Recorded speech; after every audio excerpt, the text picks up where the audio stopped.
Dear learners, welcome to this audio-video lecture. I am Dr. Juri Hazarika, Assistant Professor of Mass Communication at Krishnakanta Hondikoi State Open University. Today we are going to discuss the unit number 13 and 14 of the course Introduction to Mass Communication of BA first semester. In this session, we will try to throw light on the concepts of media ownership patterns, globalization and its impact on media, and media convergence. We will also try to discuss the role of different international bodies on communication. In the present times, media can be considered as a very integral part of the society. It plays a vital role in informing the masses by reaching different corners of the world.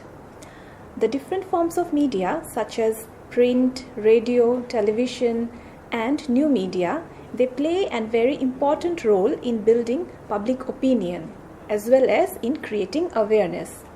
And in turn, it affects the social, political, economic, and cultural characteristics of the society. Now, we should know that media organizations are profit-making organizations, and today, media has become a very competitive market. Now, media ownership means the owning of any media organization or the controlling of the media facilities. So, when we say media facilities, it means the content, or we can say the content that is produced, the technology that is used for the production, the media organization itself, and the consumers or the audience for whom the media content has been produced. So, media ownership basically means the owning or controlling of this entire media facilities. Hence, it is very important to get the idea here about the pluralist theory of media ownership to understand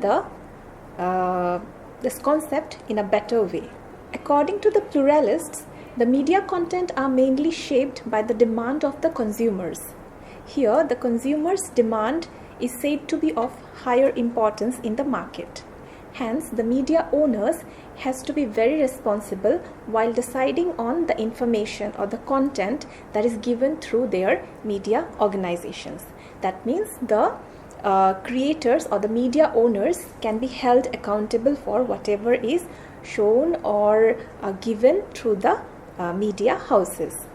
The pluralists also argue that media consumers or the media audiences holds the decision to buy or not to buy the media content, and hence the real power lies in the hands of the consumers. If they do not like the choices that media owners are making available for them, or if they suspect that the media product was biased, such audiences would respond by not buying the product. So basically, the main power here lies with the media audiences. Now, the Indian media landscape is undergoing a number of changes since the last few years. Major players are looking for expansion of their business interest in various segments of print and broadcasting sectors. So now let us discuss the ownership patterns of mass media.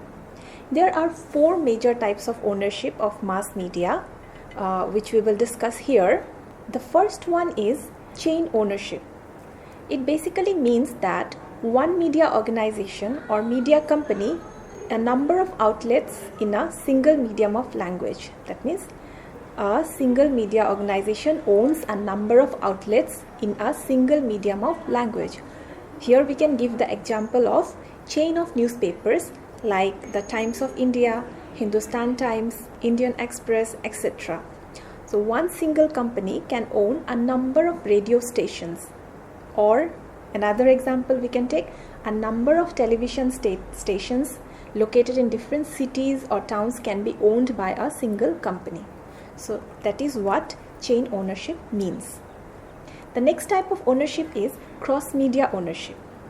When the same media company owns several media outlets, it is called cross-media ownership.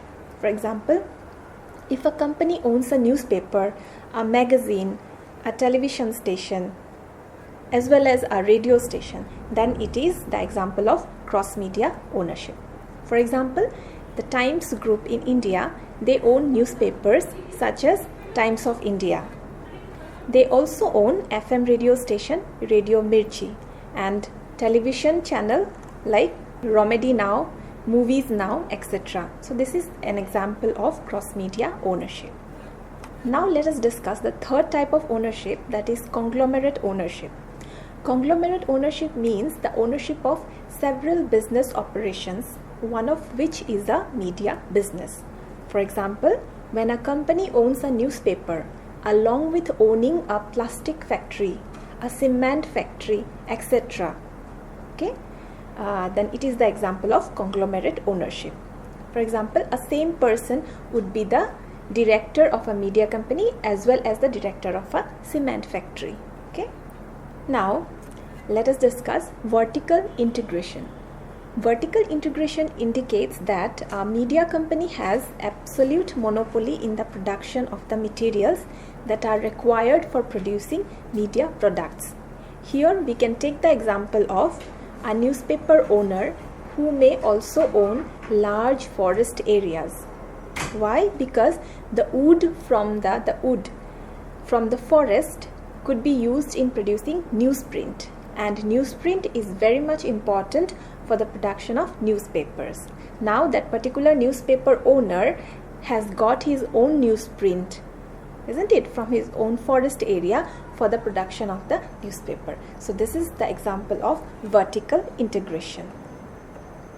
Another example could be of a company who may own a newspaper as well as a factory that produces printing ink. Printing is very much required for newspaper production. So this is also one example of vertical integration. Again, some film corporation make movies and they also distribute them to their own cinema chains. They own both the cinema chains as well as they are producing making the movies. So this helps in maximizing the profit. I hope vertical integration is clear by now. Now let us talk a little bit about the ownership patterns of print media establishments in India. So in order to understand the Indian media scenario, we have to know that the Indian media market is very much different from those of the developed countries. India is a developing nation and the Indian media is still growing. The Indian media market is highly fragmented, and we know that India is a very large country with a large number of languages. Hence, taking into account all these aspects, all these characteristics, we have to try to understand the media scenario in India. So there are many media organizations in our country and they are owned by and controlled by different bodies, different societies as well as individuals. And it is sometimes difficult to get all the information regarding the ownership patterns of all the media organizations of this particular country. The virtual control of the press is in the hands of a very few individuals or organizations. The colonial history of the country indicates, it shows us the use of press by the British Raj for various purposes. We can get a very different examples of the use of media by the British government for their own selfish needs. They tried very hard to curb the spread of any anti-government sentiments. Okay, so what happened after independence? The press was given a requisite amount of freedom to operate. However, there were certain limitations in exercising the media freedom, and those limitations are related to the safety of the country, the protection of privacy of the people, etc. We can see that government has a hold over the private sector media to some extent.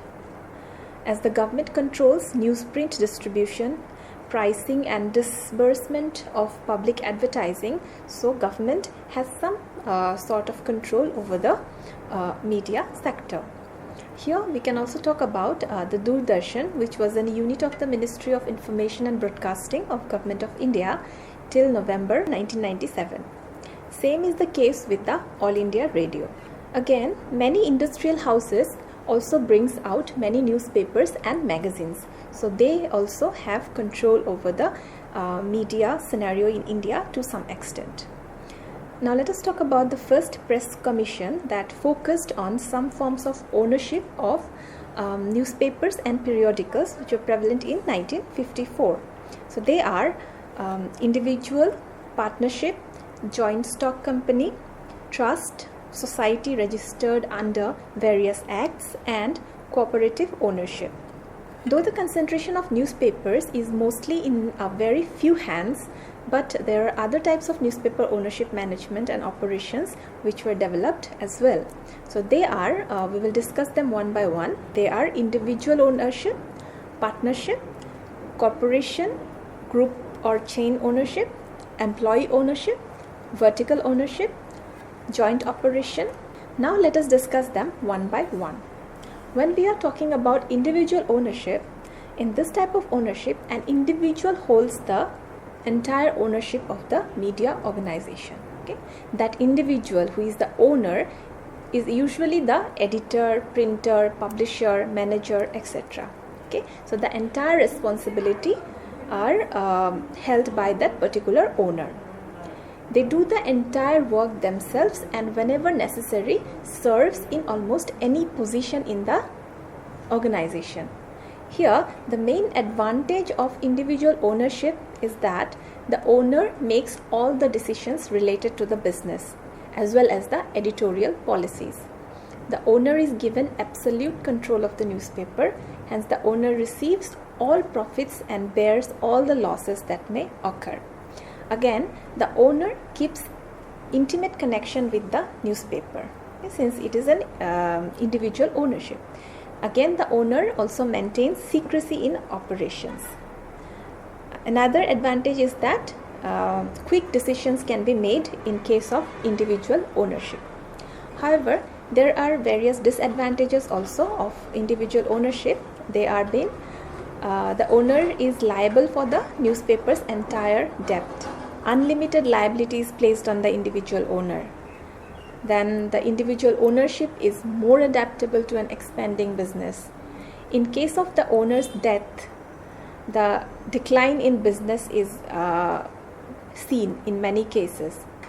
Again, the long-term loans may be difficult to obtain in case of individual ownership. Again, the success of the newspaper depends heavily on the ability and credit status of that particular owner, individual owner. Okay. Now let us talk about another type of ownership, that is the partnership.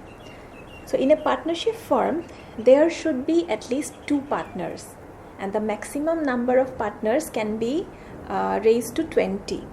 So in partnership, persons make an ownership agreement either orally or in written form for the purpose of establishing or purchasing or operating a particular newspaper. So there are generally 2 types of partnerships. One is general partnership and the other is limited partnership. General partnership is based on an agreement between 2 or more persons to establish or purchase a newspaper and engage in publishing it. It is a more common form of partnership, but each partner is liable to an unlimited degree. So each partner is a general agent for the newspaper, and in any business matter, one partner may act for both of them. But in limited partnership, a limited partner is responsible for the debt of the newspaper only to the amount agreed upon as an investment and has no right to contract for the newspaper and on the control of its assets. So let us discuss some of the advantages of partnership ownership. They are that responsibilities of newspapers are divided. Thereby the workload is lessened. Each partner has a less amount of workload as compared to individual ownership. Then judgment of more than one mind is brought into business operation, which is seen as an advantage. Persons of different capabilities and financial standings are permitted to pool their talent and money. Then maintenance and operation costs are divided. Then partnership is easy to form. Then quick decisions can be made in case of partnerships. Larger resources is also possible. Now, some of the disadvantages of partnerships are each partner runs the risk of becoming liable for an unusually large debt incurred by any one of the partner. Then partnership may be discontinued at any time by death or withdrawal of a partner. Then each partner is liable for the newspaper's entire debt. Then long-term credit is sometimes hard to obtain. Then a partner who is irresponsible may jeopardize the entire interest of other partners or other partner of the news organization. Then there might be a lack of harmony among the partners, which might create problems in the long run. Then partnerships also has a lack of public confidence. Now let us talk about corporation. So this is seen as most common form of ownership in the case of daily newspapers because it is more adaptable to the problems of expansion, centralization and transfer of ownership. Some of the advantages of corporation form of ownership are that the personal liability of investors in case of a lawsuit is limited to their share of interest in the corporation. Whatever would be their share of interest, their liability would depend on that particular share. The business of the newspaper is not readily affected by changes in stock ownership, so it is an advantage. And the transfer of control is flexible. Operations can be expanded easily by increasing capital.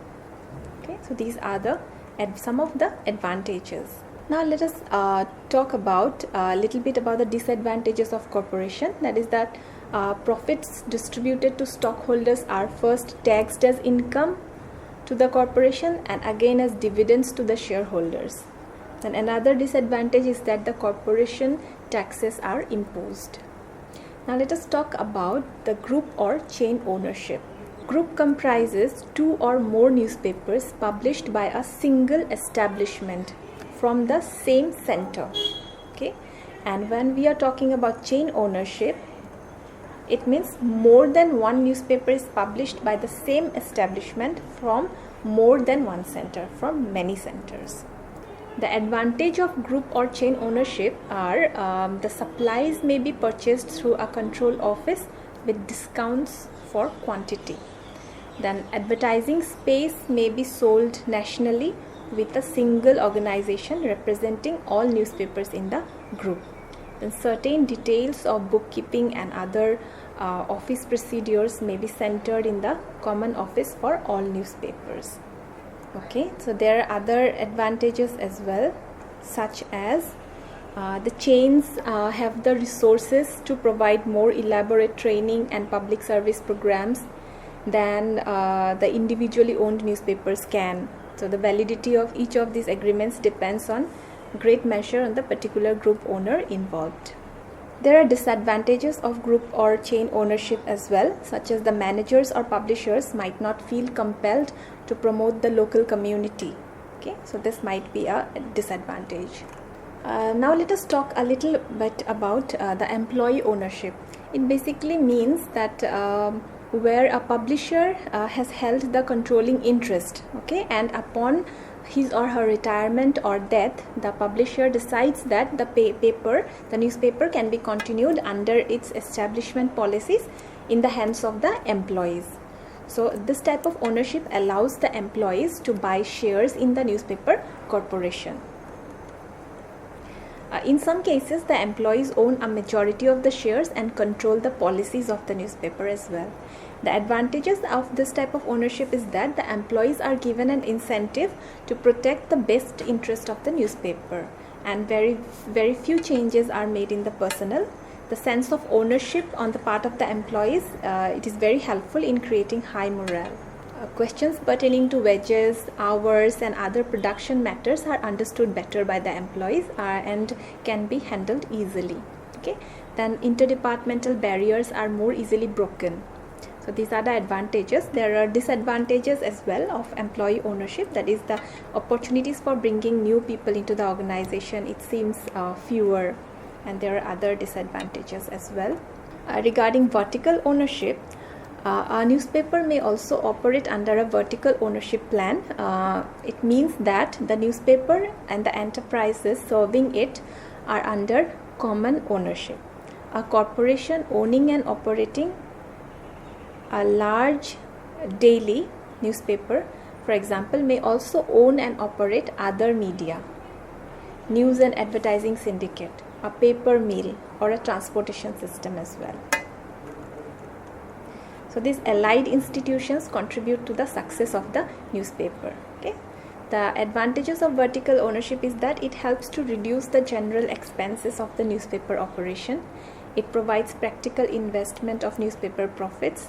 It assures the newspaper of certain services and materials needed for its successful operation. Disadvantage is that it widens the publisher's interest and responsibilities to that extent that it might be possible that the owner loses interest or attention in the newspaper. Now, regarding joint ownership, it is a system of cooperative ownership operation between two or more newspapers of different ownership within the same premises. Okay? So this system is sometimes used to reduce the maintenance and operation costs. The newspapers are produced in the same plant, but each has separate news and business offices and its own reporters and editors, advertising and sales, people and circulation employees. So each newspaper formulates its own policy. So for a joint publishing operation, an agreement is drawn upon where the financial obligations of each newspaper or the corporation is formed, representing a capital from each ownership. Okay, so the advantage is that the maintenance and operation costs are reduced to a large extent. The production hours in the plant are increased. Attention of publishers and owners is focused more on the community than on the competition. Okay. The publishers may give more unified and complete newspaper service to the public. Then pleasant relations are developed among the newspapers in a competitive field. And advertisers usually are permitted to buy space either in all newspapers at combination rate or in separate ones in an individual newspaper's standard rate. Okay. So joint handling of some advertising and perhaps some news copy permits reduction of personnel in the news and advertising sections as well, and again in the mechanical department as well. The disadvantage is that with reduced competition, publishers might strive for greater projects than that of their newspaper services. Okay, then use of common production facilities may sometimes lead to standardization, resulting in loss of the newspaper's individuality. Then there is another type of ownership that we have discussed, but we will again discuss here, that is cross ownership. It refers to the type of media ownership where one type of communication is the sole owner or is the sister company of another type of medium. For example, a newspaper house owning a radio station and a television station. Right? We can take the example of the New York Times. They also own a radio station by the name of WQXR. Then Chicago Tribune, they have a similar relationship with a radio and a television service. Then cross ownership is a method of reinforcing business relationships by owning stock in companies with which a given company does business. Okay. Now let us look at some of the aspects of media ownership in India. Okay. So there is the dominance over specific markets and market segments by a few players. It is seen. But we can say that the market are often oligopolistic in character. The absence of restrictions on cross-media ownership, it is seen, and it has led to certain companies or groups or conglomerates to dominate the markets both vertically as well as horizontally. Okay. When we say vertically, we are meaning across different media such as print, radio, television and internet. And when we are saying horizontally, it means particular geographical regions. Then again, it is seen that the political parties and persons with political affiliations are many a times seem to have ownership or control over a major chunk of media in India. Again, with the growth of internet, it has led to the collapse of the geospatial boundaries, and there seems to be lower levels of gatekeeping in checking the information flow. Let us talk a little bit about the concept of globalization and its impact on media. Globalization is defined by Tomlinson as the rapidly developing process of complex interconnections between societies, cultures, institutions, and individuals worldwide. Okay? Globalization also refers to the entire world system or the entire global human condition. So the mass media are seen today as playing a very important role in enhancing globalization by facilitating the cultural exchange and through multiple flow of information. There is the flow of information through international news broadcasts, television programming, new technologies, film and music, and the evolution of technologies has helped in this regard to a large extent, because the technologies are capable of transmitting messages that mark a turning point in advancing the globalization of communications. The emergence of international news agencies such as the Reuters, it seems to have paved the way for the beginning of a global system of news flow. So whenever we are talking about globalization, we should also think about the concept given by Marshall McLuhan, which is known as the global village. Okay, so he made this observation in the context of the power of electronic media. Okay, so it makes us ponder that the whole world is interconnected, and the people are brought together. Okay, across people living in the different parts of the globe are brought together, and it becomes a global village. Then media globalization already has, and it will always continue to have a profound impact on the way people conduct their lives, or how people live their lives. The globalization is shaping the way we think and the way we behave in the society. So media globalization has a very important role in the way, in the lifestyle of the people, in the way people think and behave. Then there is another important concept to know, that is the media convergence. So when we say convergence, we are talking about the multiple products when they come together and they form one product. It is convergence. And in the context of media, we can talk about the different technologies that are coming together, carrying the advantages of all of them into one. Okay. Previously separated technologies such as the voice and telephony features, data, productivity applications, and video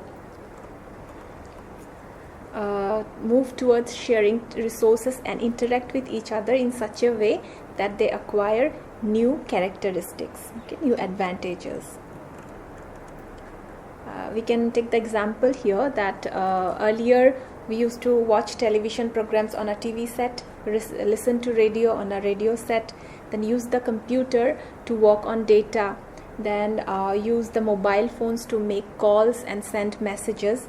But now with convergence, all of this has changed. Now we can watch television, listen to radio on a computer, then internet radio and internet television. It is possible to make use of internet along with listening to the radio or watching television. We can access internet on the TV set, and the mobile phone helps in accessing many facilities, many applications at the same time. Like the mobile phone does have a camera, digital camera, camcorder, voice recorder, and many other applications. So this is the example of convergence. Now if we talk about some major international players and their role in communication, we can talk about the UNESCO, in United Nations Educational, Scientific and Cultural Organization, and its purpose is to contribute to world peace by promoting international collaborations in education, science, culture, in order to further universal respect for justice So when we are talking about the promotion of communication, UNESCO is playing a major role. The New World Information and Communication Order, that is also called NUICO, it is an important part when we are talking about communication. The term NUICO was widely used by the McBride Commission. It is also a UNESCO panel which is chaired by Nobel Peace Prize laureate Sean McBride. And he was charged with the creation of a set of recommendations to make global media representation more equitable. The McBride Commission produced a report called Many Voices, One World, and it outlines the main philosophical points of the NUICO, New World Information and Communication Order. This report has been produced by an international group of eminent persons drawn from different walks of life from all over the world. It includes journalists, broadcasters, as well as academicians. And from India, Mr. B.G. Varghese, who is the former editor of the Hindustan Times, he represented India. Here, we can also talk about the American media scholar Wilbur Schramm, who observed that the news flow from different countries is very less, and much attention is given to the developed countries, while the developing and the less developed countries are ignored in this regard. So the McBride report discussed the issues of imbalances and inequalities in the flow of information from developed to the developing countries. So India has worked tirelessly in making the voice of the voiceless heard in the international arena. So the McBride Commission, or the International Commission for the Study of Communication Problems, was set up in 1977 by the UNESCO. And the aim of the McBride report was to analyze the communication problems in modern society, particularly relating to the mass media and news, consider the emergence of new technologies, and to suggest a kind of communication order to diminish these problems that are arising due to the communication issues in the international level. So in the this is what we would like to discuss. We talked about discussing in this particular video. So in the next video we will discuss the unit number 15, which is technology in mass media, and that is the last unit of the course, Introduction to Mass Communication. Thank you.